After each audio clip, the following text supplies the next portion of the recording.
सभी का हमारे YouTube चैनल कंचन एजुकेशन में स्वागत है। आज के वीडियो में हम जिस टॉपिक की चर्चा करेंगे वो है व्यक्ति के अध्ययन विधि की सीमाएं या दोष।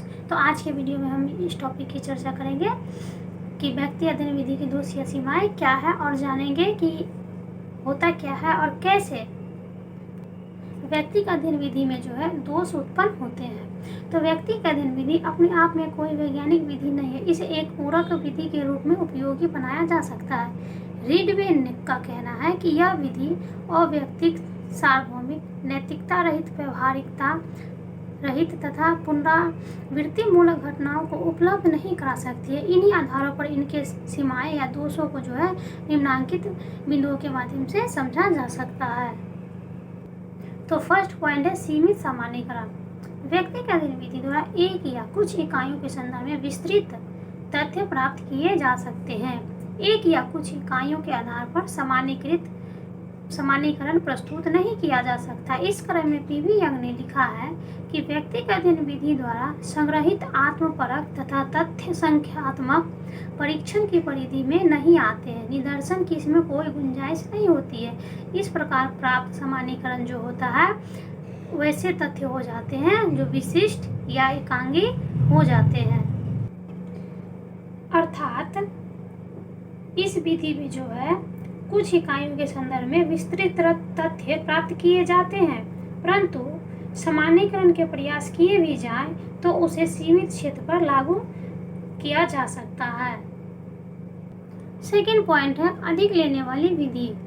इसमें अध्ययन इकाई के समस्त पहलुओं का गहन अध्ययन करना होता है। इससे संबंधित स्रोत है व्यक्तिगत साक्षात्कार पत्र, डायरी, जीवन इतिहास व अन्य दस्तावेजों आदि से जो है सूचनाओं की प्राप्ति के लिए काफी अधिक समय की आवश्यकता होती है। इसी क्रम में विलियम जे गुडे एंड पॉल के हट ने लिखा है कि मामले एकत्र करने में अधिक समय लगता है तथा पूर्णता के साथ अध्ययन करने को तत्पर लोगों को ढूंढना काफी कठिन भी होता है।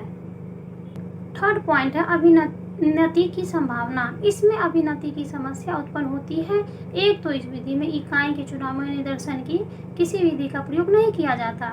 ऐसी स्थिति में इकाइयों के चुनाव के स्तर पर ही पक्षपात आने की संभावना बन जाती है। फिर डायरी, पत्र व आत्मकथा जैसे दस्तावेजों पर निर्भरता में जो है प्रामाणिकता का अभाव होता है। फोर्थ पॉइंट है व्यवस्थापन का अभाव। इस विधि में व्यवस्था के कम तत्व देखे जाते हैं। इकाइयों के चुनाव एवं सूचना संकलन करने पर किसी प्रकार का नियंत्रण नहीं रहता है। साथ ही कोई निश्चित वैज्ञानिक एवं संगठित प्रविधि का सहारा भी नहीं लिया जाता। इसलिए कुछ लोगों ने इसे अवैज्ञानिक विधि कहा है। फिफ्थ पॉइंट है तुलनात्मकता का अभाव।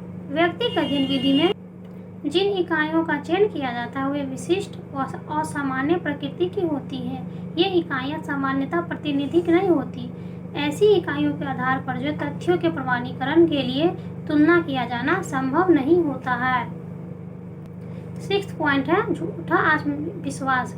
व्यक्ति का अध्ययन विधि का एक खास दोष यह है कि अन्वेषण को प्रायः यह भ्रम हो जाता है कि उसमें चूंकि सर्वांगिक अध्ययन किया है इसलिए वह अपने विषय व पूर्ण जानकार है। इसमें अन्वेषक मिथ्या निष्कर्षों तक पहुंच सकता है। ऐसा इसलिए भी होता है कि उसने अपने निष्कर्षों की विश्वसनीयता की जांच का प्रयत्न नहीं किया है।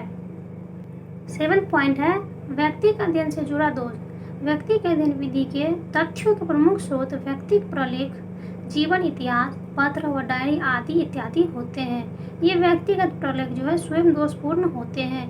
जीवन इतिहास स्वयं के शब्दों में स्वयं की कहानी होने के कारण यथार्थता से भी परे होते हैं। अर्थात उनमें लेखक अपनी बातों को बढ़ा चढ़ाकर प्रस्तुत करते हैं। यही कारण है कि इन स्रोतों से प्राप्त तथ्य जो है विश्वसनीय नहीं होने के कारण दोषपूर्ण बन जाते हैं।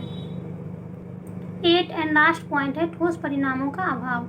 व्यक्ति का अध्ययन विधि से प्राप्त निष्कर्षों से न तो सिद्धांतों को सत्यापित किया जा सकता है और न ही इसके निष्कर्ष प्रामाणिक एवं ठोस विश्वसनीयता की कसौटी पर खरे उतरते हैं। अधिक से अधिक वे काम चलाऊ सिद्धांतीकरण के रूप में जो है प्रयुक्त हो सकते हैं। इस प्रकार उपर्युक्त तथ्यों से स्पष्ट होता है कि व्यक्ति का अध्ययन विधि अनेक दोषों से युक्त है। इसके बावजूद यदि इसका उपयोग सावधानी पूर्वक किया जाए तो विशिष्ट मामलों के विश्लेषण में जो है यह एक उपयोगी विधि होगी।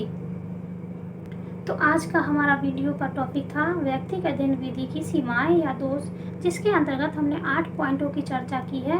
पहला था सीमित सामान्यकरण, दूसरा था अधिक समय लेने वाली विधि, तीसरा था अभिनति की संभावना, चौथा था व्यवस्थापन का अभाव, पांचवा था तुलनात्मक का अभाव, छठा था झूठा आत्मविश्वास, सातवां था व्यक्तिगत आंकड़ों से जुड़ा दोष तथा आठवां था ठोस परिणामों का अभाव, जिसके आधार पर हमने व्यक्तिगत अध्ययन विधि के दोष या सीमाएं जो भी हो उनको जानने का प्रयास किया है तथा इस क्रम में हमें यह जानकारी मिली है कि किन कारणों की वजह से व्यक्तिगत अध्ययन विधि में दोष उत्पन्न होते हैं जो शोध को पूर्ण रूप से तैयार नहीं कर पाते हैं, और इन्हीं कमियों की वजह से जो होता है उसमें विश्वसनीयता की कसौटी पर जो है खरा नहीं उतर पाता है। अधिक से अधिक जो है वो काम चलाओ सिद्धांतीकरण के रूप में जो है सिर्फ प्रयुक्त हो सकते हैं।